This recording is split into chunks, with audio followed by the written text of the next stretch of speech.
Hola, estoy acá por teléfono. Ahora sí, te escuchamos. Bueno, vamos a darle rienda al tema de las elecciones en Venezuela. ¿En qué punto nos encontramos, Esteban?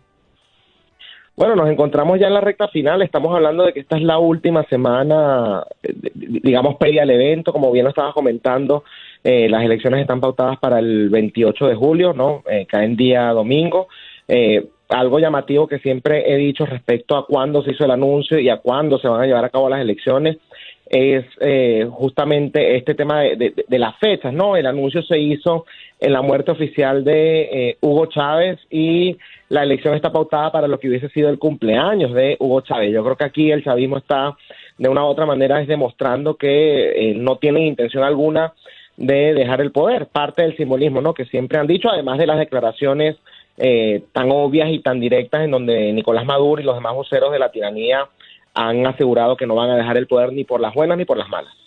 Esteban, recientemente más denuncias de la oposición sobre detenciones de dirigentes y activistas políticos. ¿Qué ha pasado? Bueno, ¿qué es lo que sucede? Y esto pasa siempre, y lamento que hayan personas que se sumen ahora en la ola de también el mismo discursito de respuesta. Nos persiguen porque tienen miedo.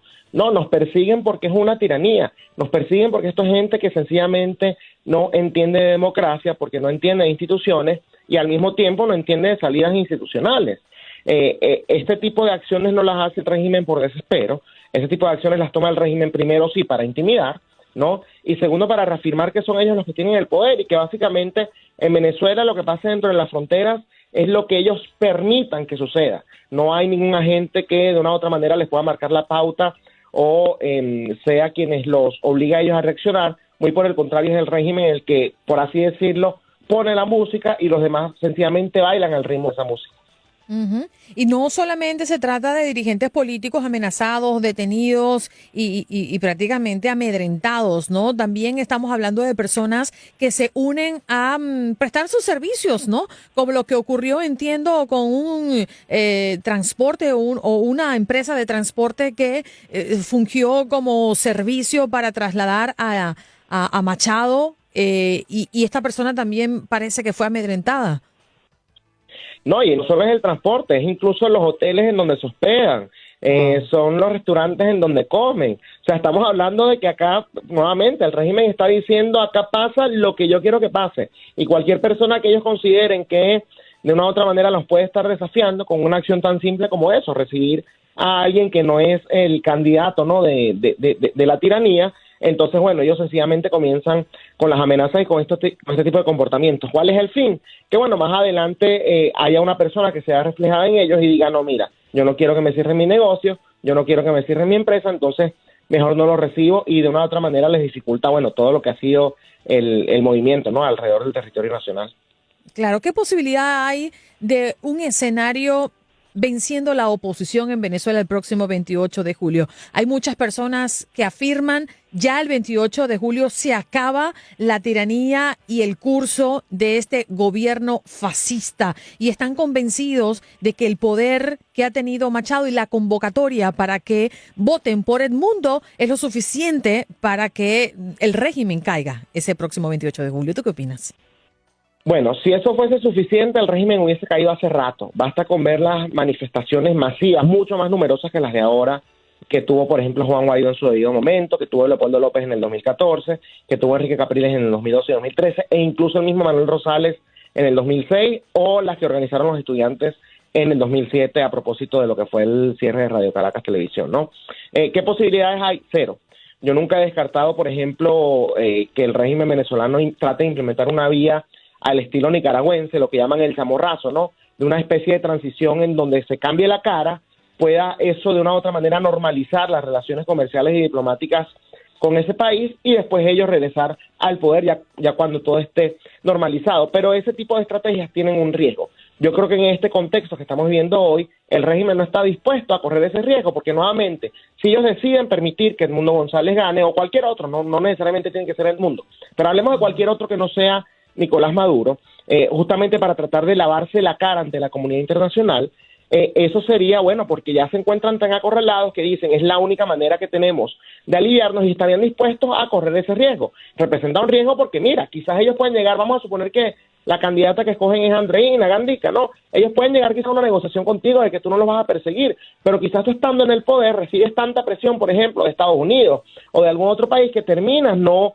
cumpliendo ese acuerdo y ellos saben que ese riesgo existe. Entonces, para que ellos puedan asumir ese riesgo, tienen que haber condiciones o tienen que haber incentivos. ¿Qué incentivos serían? Bueno, que realmente se sientan acorralados. Estamos viendo que bajo la administración Biden e incluso con el nuevo, por así decirlo, el diseño político que hay a nivel regional, muy por el contrario a sentirse acorralados, se sienten más libres que nunca. Bajo la administración Biden se les ha liberado a Alex Saab, se liberaron a los narcosodinos, se sacó a Malpica Flores de la lista de sancionados, se levantaron las sanciones a nivel de, digamos, comercial, o sea, ya pueden negociar con PDVSA, claro, un poco maquillado porque la sanción general sigue, pero se han aprobado licencias individuales para justamente negociar con Venezuela. Entonces, el incentivo que ellos tenían para dejar el poder en algún momento, en este escenario que yo te estoy pintando, ya no lo tienen porque están más cómodos que nunca, no solo por esto que estoy mencionando de Estados Unidos, la Unión Europea también le levantó sanciones a algunos miembros del Consejo Nacional Electoral.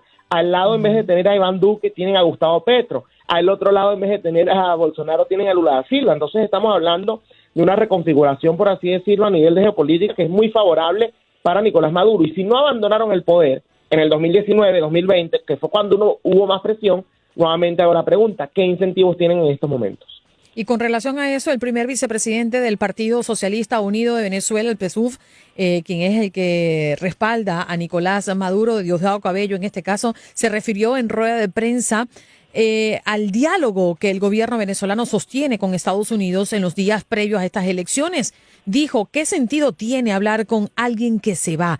El mundo lo sabe, 749 observadores y 97 países vienen a las elecciones. No hay elecciones en el mundo a la cual vengan tantos países. Ellos se hartan de decir que tienen una cantidad de observadores para velar por la transparencia de estas elecciones, Esteban. No, y es que son los que van a dar de una u otra manera visto bueno, porque, y esto siempre lo he dicho, el tema de los observadores es algo que es sencillamente ver si el proceso se está llevando con normalidad. ¿Qué es un proceso con normalidad? Que la gente vote, que la gente vaya a selecciones, hagan una fila, todo esté pacífico, salga un papelito de la máquina y lo introduzcan en la caja. Más allá de eso, el observador no va a poder levantar algún informe en donde realmente se compruebe el fraude. Y de hecho, si ese fuese el caso, vemos, por ejemplo, cómo los observadores o la misión que va a mandar la ONU ya básicamente dijeron que el reporte que armen va a ser totalmente privado. O sea, no, tú y yo no nos vamos a enterar de lo que allí se dice. Y lo que dice Diosdado Cabello, yo creo que ese son el tipo de lectura que hay que buscar. Si realmente se estuviese negociando, porque empiezan a decir, no, es que están negociando su salida. Ya va, si estuviesen negociando la salida con Estados Unidos, ahí estuviese participando en ese diálogo el otro lado, los que van a quedar a cargo en el poder. Acá lo que están negociando es otro tipo de cuestiones, quizás que les garanticen más estabilidad respecto, por ejemplo, al éxodo masivo de venezolanos o respecto a las bandas criminales que, bueno, ya están haciendo presencia como el Tren del Agua acá en los Estados Unidos, pero para mí es simple lógica. Si realmente se estuviese hablando de una transición, ¿por qué no están todos los actores que van a participar en dicha transición en esos diálogos? Esteban, para cerrar nuestra conversación, ¿cuál es el futuro de Venezuela? Mira, en esta oportunidad, y también lo he dicho varias veces, creo que se está cometiendo la irresponsabilidad de decirle a los venezolanos que el 28 se juega el futuro de Venezuela. El 28 no es más que otra de estas transacciones que hace la tiranía, y así como, bueno, hay gente que tiene las esperanzas puestas, espero que no sea el 100% de sus esperanzas puestas en ese evento, porque si no el golpe que se van a llevar es muy duro. Yo creo que una vez cometido el fraude, va a venir lo que siempre viene, esta especie de letargo, ¿no?, que probablemente traiga apatía, pero sobre todo yo creo que me quiero enfocar en esto, es el tema del éxodo de los venezolanos. Según un Megaanálisis, por ejemplo, hay por lo menos un tercio de la población que estaría decidida a irse, pero ya seguro, o sea, que afirman que se van a ir si Nicolás Maduro es declarado ganador en estos comicios. Estamos hablando de que si dentro del país quedan 21 millones de personas más o menos, bueno, serían otros 7 millones, sumados a los 8 que ya estamos fuera. Esos son los que dicen que están seguros. Hay otro 20% que dicen quizás sí, quizás no. Entonces, muy probablemente sean más de 7 millones dentro de las posibilidades, ¿no? Yo creo que acá lo que tenemos que entender es que quien permanece en el poder por la fuerza no va a salir por otra vía que no sea la fuerza, y precisamente tratar de apuntar los esfuerzos en eso, y que cuando se le dé la confianza a otro liderazgo político, porque siempre surgen, siempre escucho, no, esta es la última oportunidad, eso tenemos diciéndolo desde el 2006, ¿no? Esta es la última oportunidad, siempre van a seguir surgiendo oportunidades, pero yo espero que en los próximos liderazgos políticos, en donde la gente cifre su confianza, bueno, sean más exigentes al momento justamente de buscarle, o de exigirle, ¿no? Valga la redundancia, salidas a la tiranía. Gracias, Esteban, por acompañarnos esta mañana y ponernos al punto sobre las elecciones en Venezuela. Muchas gracias por la invitación.